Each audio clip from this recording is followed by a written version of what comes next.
환자혁명 190쪽에서 201쪽까지 허리 디스크와 퇴행성 관절염, 인체를 건축 구조물로만 바라본 결과 요통은 감기와 함께 환자들이 병원을 찾는 가장 큰 이유다. 요통이 극심한 경우 통증을 견디기란 쉽지 않다. 먼저 통증에 대해 알아볼 필요가 있다. 통증이 좋은 것일까? 나쁜 것일까? 다들 통증을 싫어하지만 없으면 더 빨리 죽는다. 실제로 그런 환자들이 있다. 바로 당뇨병 환자들이다.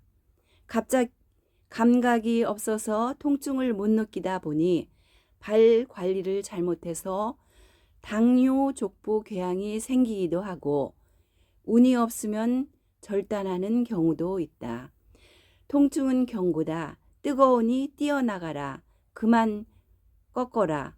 부러진다. 피부가 세멘트 바닥에 갈리고 있다. 등등 위험한 상황을 알려주어 적절히 대응하도록 고안된 장치이다. 생존을 위한 필수품이다. 그래서 통증이 좋은 것일까? 나쁜 것일까?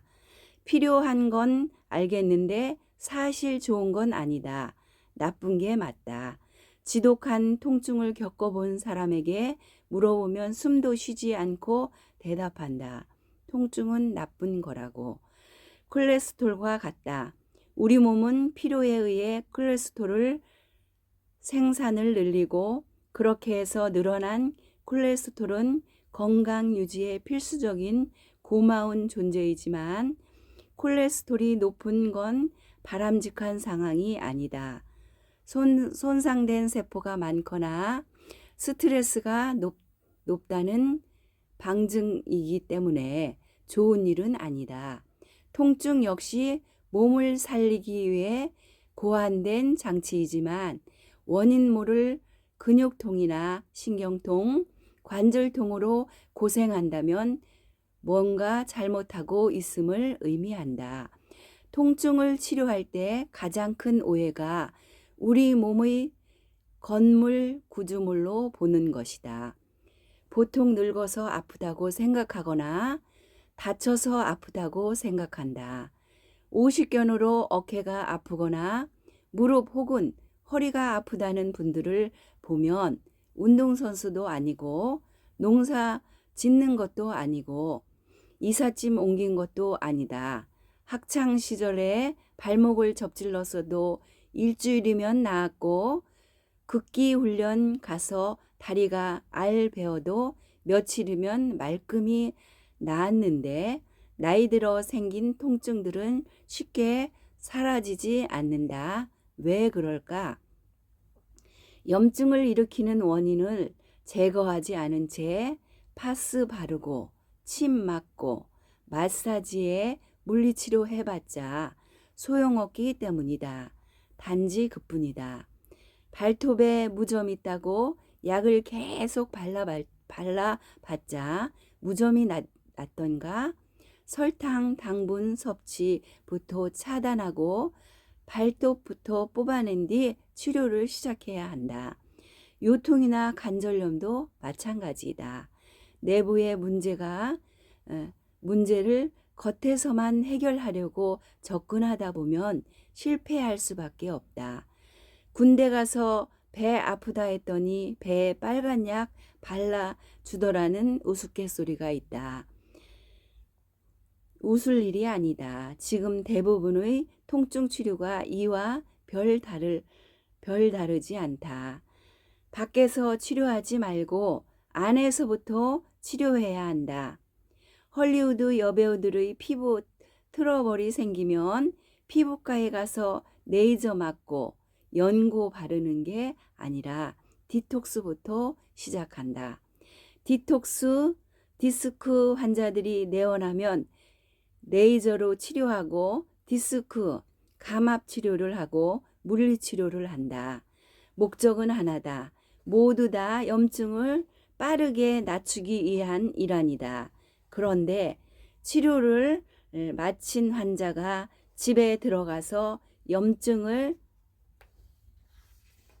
일으키는 설탕과 탄수화물을 과다하게 먹는다면 이는 분란 현장 한쪽에선 소화기로 화재를 진압하려 하고 다른 한쪽에선 기름을 붓는 격이다. 불이 꺼질 리 없다. 소염 진통제 역시 마찬가지이다. 아프다면서 소염제를 먹고 음식은 염증을 유발하는 것들로만 골라 먹으면 약을 먹어도 소용없다. 혹은 약도 별 효과가 없다는 말을 할 수밖에 없는 것이다. 통증의 원인은 예외 없이 염증이다. 어딘가 아프다면 이는 반드시 염증이 있다는 뜻이다. 피부가 찢어진 상처가 나면 백혈구가 상처 부위에 가서 염증 물질을 잔뜩 쏟아 놓는다. 그래서 통증을 느낀다. 하지만 아파도 할 수 없다. 외부에 노출된 상처 부위를 박테리아 감염으로부터 지켜내기 위한 면역 시스템의 놀라운 조치다. 그런 염증은 직관적으로 이해하기 쉽다. 그렇다면 특별한 상처나 부상 없이 아픈 것도 염증일까? 역시 염증이다. 허리, 목, 어깨, 무릎, 손가락 관절염이 생기는 이유는 사소한 잘못이 쌓인 결과다. 몸을 충분히 안 움직인 것과 염증을 유발하는 음식을 먹은 것이 잘못이다. 주부들이 간혹 억울해한다. 집안일이 얼마나 힘들고 많은데 운동 부족이라니. 그러나 노동을 운동으로 착각해선 안 된다. 다치고 상처가 나야 염증이 생기는 것이 아니다. 통증을 이해하려면 염증을 이해하면 된다. 그걸 이해하고 만들어내는 것이 바로 소염 진통제다. 감기에 걸렸을 때 열이 나는 것과 마찬가지로 염증은 불편을 초래하지만 우리를 위해 몸이 일으키는 반응이다. 상처 났을 때나 감염되었을 때 몸을 보호하고 치유하는 장치가 염증이다. 붓는 이유는 문제 있는 부분에 혈관을 확장시켜 영양분과 산소를 공급하고 노폐물을 제거하는 노력의 일환이다. 그런데 조금만 아프면 왜 염증 반응이 생겼는지에 대한 고민 없이 약국에 가서 소염제를 사 먹거나 병원에 가서 진통제를 처방받는 것이 일상이 돼 버렸다. 불편한 증상을 빨리 없애는 것이 최고의 치료라고 생각하는 환자와 의료인이 만났기 때문이다. 우리 몸에서 일어나는 변화는 항상 어떤 목적 아래 일어나는 것임에도 불구하고 고통을 호소하는 환자를 보면 당장의 불편함을 없애주는 처치라도 해주어야 하는 것이 현재 의료인의 입장이다. 그러다 보니 증상에 대응하는 치료들, 즉 대증요법을 필요로 하게 되고 지금은 대증요법이 의료의 대세가 되었다. 그래서 증상이 사라지면 치료도 끝이 난다. 대증요법은 고맙지만 대증요법에서 끝나면 절대로 안 된다. 증상의 원인이 제거되지 않았기 때문에 증상을 억누르는 치료 효과가 끝나는 동시에 더 큰 증상을 일으키는 경우가 많다. 결국 처음에는 한두 알의 약으로도 잘 듣던 증상이었는데 시간이 지나면서 3알, 4알, 나중에는 한 주먹의 약을 먹어도 좀처럼 사라지지 않는 아주 곤란한 상황에 맞닥뜨리게 된다. 손가락 아픈 것이 아무래도 관절염 같다고 하면 과연 손가락만 문제일까? 일반적으로 손가락은 빙산의 일각이다. 고혈압 약을 장기 복용한 환자들에게 관절염이 흔하다. 특히 손가락과 발목 관절염이 심하다. 간 때문이다. 혈압약을 장기 복용하면 약물을 해독하느라 간에 무리가 간다. 간을 해독하는 데 필요한 성분이 황이다. 체내에 황이 충분하지 않을 때 간을 보호하기 위해 관절에 있는 황을 우선 가져다 쓴다. 우리 몸은 중요한 것을 지키기 위해 덜 중요한 신체 부위를 희생시킨다.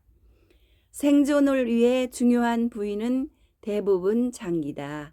간, 신장, 췌장 등. 그러면 덜 중요한 부위는 어디일까?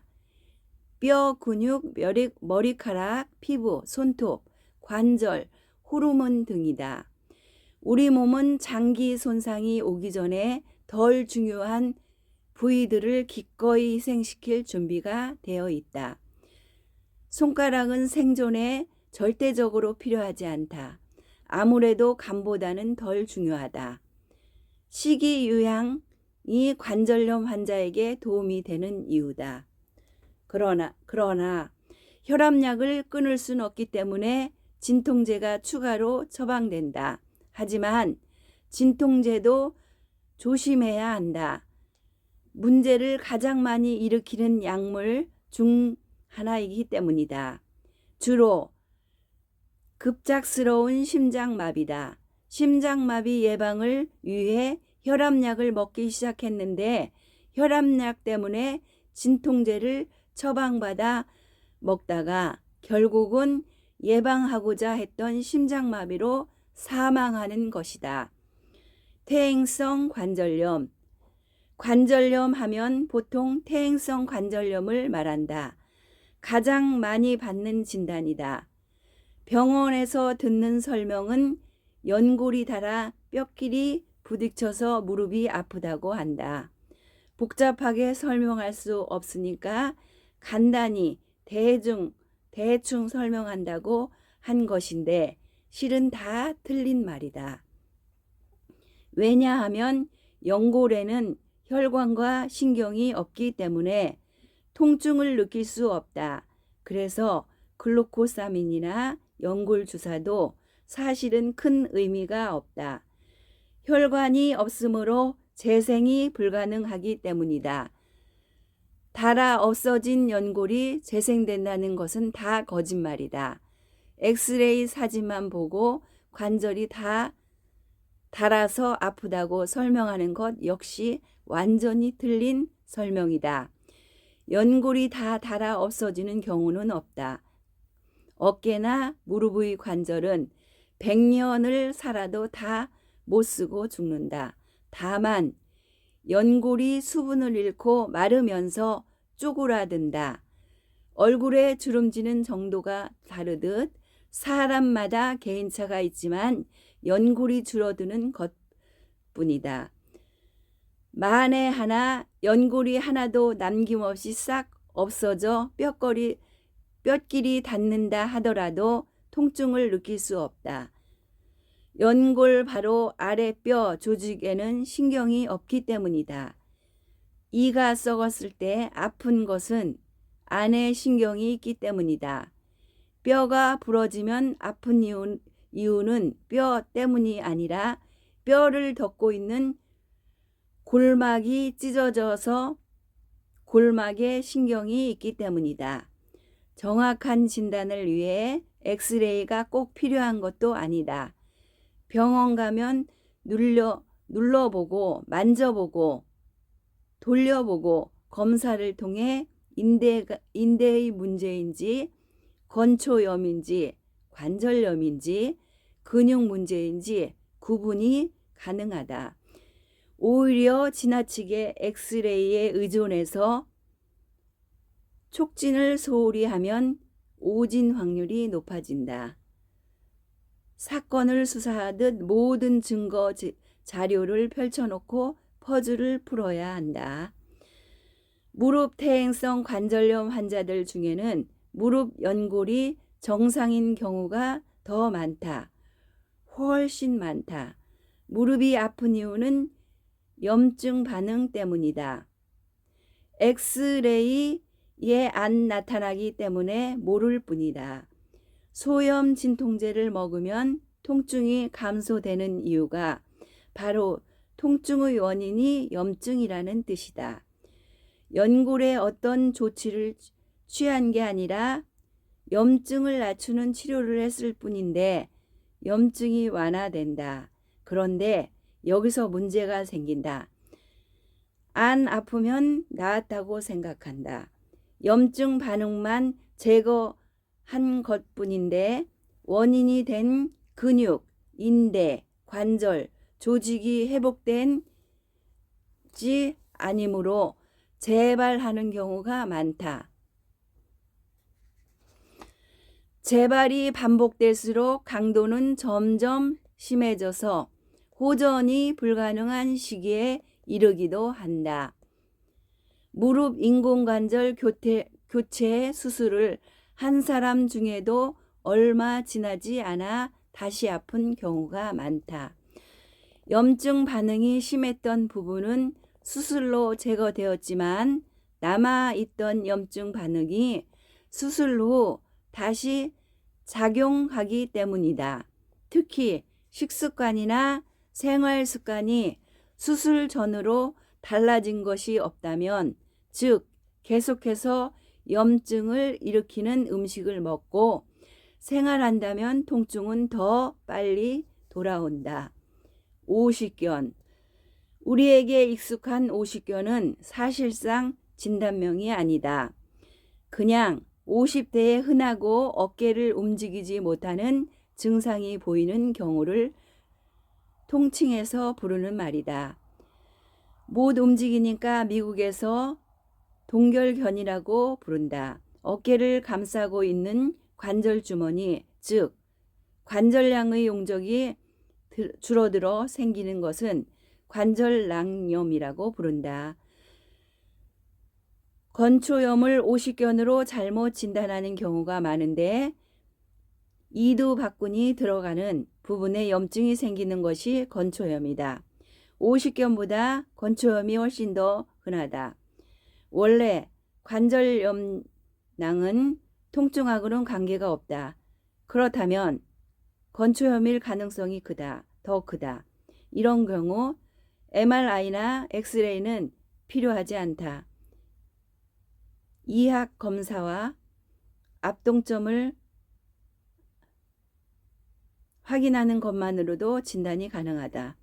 여성에게서 더 많이 나타나는 어깨 운동 부족이 원인이다. 운동량과 가동 범위와 관련이 있다. 주부들이 집안일을 하면 어깨를 많이 쓴다고 생각하는데 잘 살펴보면 별로 그렇지 않다. 일은 많이 하지만 거의 모든 활동이 어깨 동작에 제한되어 있다. 설거지도 그렇고 청소기, 걸레질, 컴퓨터, 스마트폰 사용 등등 모든 어깨를 내리고 하는 일들이다. 일상에서 머리 위로 어깨를 올릴 일이 거의 없다. 가끔씩 높은 찬장이나 뭔가 꺼낼 때 빼고는 말이다. 심지어 머리 감는 동작조차 어깨를 높이 들어 올리지 않는다. 어깨를 머리 위로 자주 올려주고 어깨 관절을 자주 돌려주면 관절낭염은 절대 생기지 않는다. 기지개를 자주 켜주는 것도 좋다. 그러므로 치료 역시 어깨를 계속 움직이는 것 외에는 없다. 아파서 조금밖에 못 움직인다면 아프지 않는 범위에서 계속 움직여주며 점차 가동 범위를 늘려가야 한다. 염증 반응을 낮추는 당질 제한식과 생활 습관은 기본이다. 허리 디스크. 허리 디스크는 대부분 허리 통증으로부터 보다는 자골신경통으로 나타난다. 사람은 매일 아침 기상하는 순간부터 허리를 사용하기 때문에 한번 문제가 생기면 조금 나아지는 것 같다가도 쌓이고 쌓이다 참을 수 없을 만큼 극심한 통증으로 발전하기도 한다. 엑스레이나 MRI는 진단에 도움이 안 된다. 압박 골절이나 악성, 종양 또는 척추 결핵을 구분해내기 위해서라면 모를까 반드시 필요한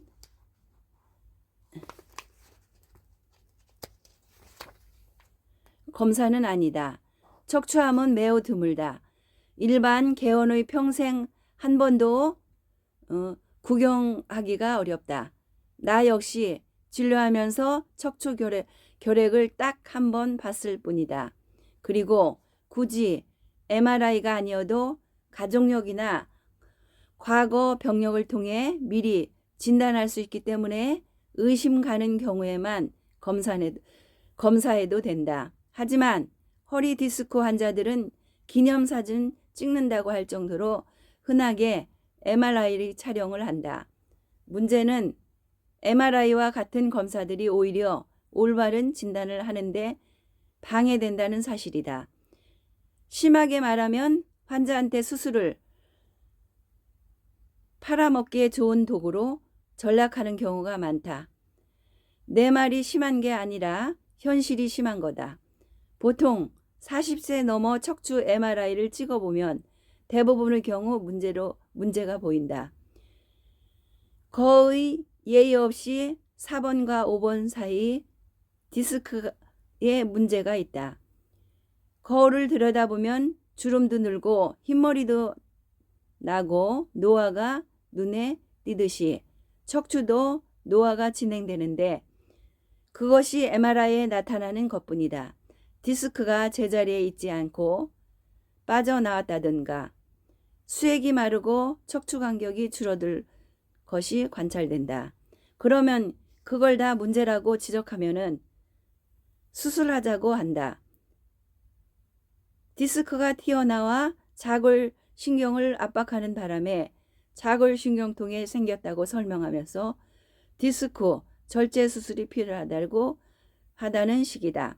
그런데 튀어나온 디스크가 신경을 직접 압박하는 경우보다 튀어나와 있기 때문에 주변에 염증을 일으키는 경우가 더 많다. 그래서 아팠다가 나아졌다가 반복되는 것이다. 컨디션에 따라 염증이 생겼다 사라졌다 하는 것이지 디스크가 혓바닥 날름거리듯 나왔다가 들어갔다가 하면서 신경을 압박하는 게 아니다. 소염 진통제나 스테로이드 주사로 통증을 낮출 수 있는 것도 바로 통증의 원인이 염증이기 때문이다. 디스크로 인한 물리적 압박이라면 계속해서 아파야 한다. 허리 수술을 해서 나아지는 경우는 10에서 15%에 불과하다. 성공 확률이 너무 낮다. 환자들은 70에서 80%를 좋아진다고 설명을 듣지만 단기적인 효과에 그친다. 90%는 1년 후 통증이 재발한다. 게다가 척추 수술 환자 중 1%는 마취사고로 사망하거나 중증 합병증으로 생겨 평생 가는 장애를 얻기도 한다. 수술 실패가 얼마나 흔한지 잘못된 허리 수술 증후군이라는 진단 코드가 있다. 척추 수술을 많이 하고 성공률이 어떻다고 자랑하는 병원은 일단 의심하면 된다.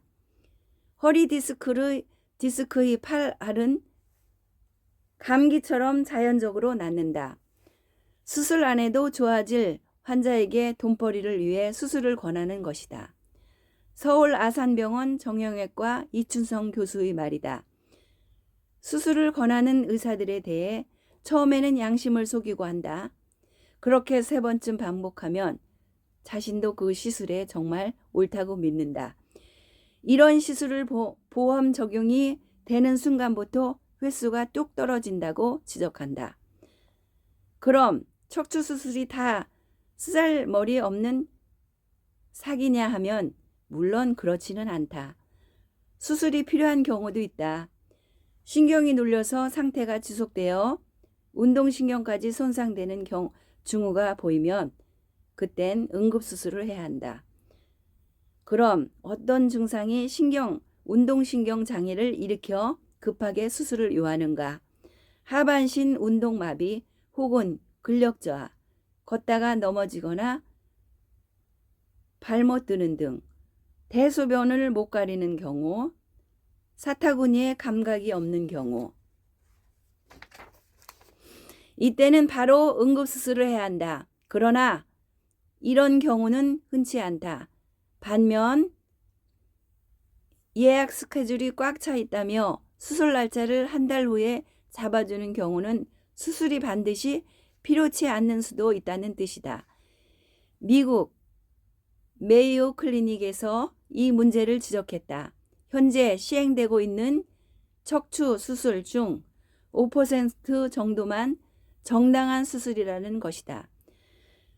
지금 수술하지 않으면 안진뱅이가 된다는 식의 협박성 거짓말을 하는 의사가 있다면 다른 의사를 알아보는 것이 좋다. 안진뱅이가 될지 말지는 신만이 알고 있다. 아무도 모른다. 적어도 의사는 모른다. 자굴신경통으로 원인이 허리 디스크만 있는 것이 아니다. 여러 가지 원인이 있는데 나이가 많아지면 척추관 협착증이 흔하다.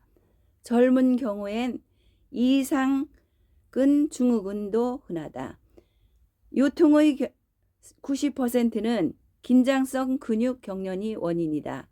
나이 들면 복근이 약해지고 허벅지 뒤쪽에 있는 햄스트링 근육이 유연성을 잃는데 그러면 허리 근육이 혼자서 기립 자세를 유지해야 하기 때문에 허리가 무리가 되어 근육 경련을 일으키는 경우가 많다. 여기에 스트레스까지 가중되면 허리 근육이 더 긴장해서 요통은 더 심해진다. 허리 근육이 만성적으로 지나치게 긴장되어 있다면 디스크가 받은 압력이 올라가 디스크의 퇴행이나 돌출을 일으키기도 한다. 이때 MRI를 찍으면 디스크의 돌출된 모습이 보이기 때문에 디스크가 범인으로 몰리는 것이다. 하지만 디스크는 원인이 아닌 결과뿐이다. 따라서 수술로 디스크만 잘라내면 된다는 발상은 전형적인 대중요법일 뿐이다. 요통치료는 반대로 하면 된다. 스트레칭을 통해 햄스트링 근육을 유연하게 만들고 복근을 강화시키면 가장 효과적인 치료인 동시에 예방이 된다.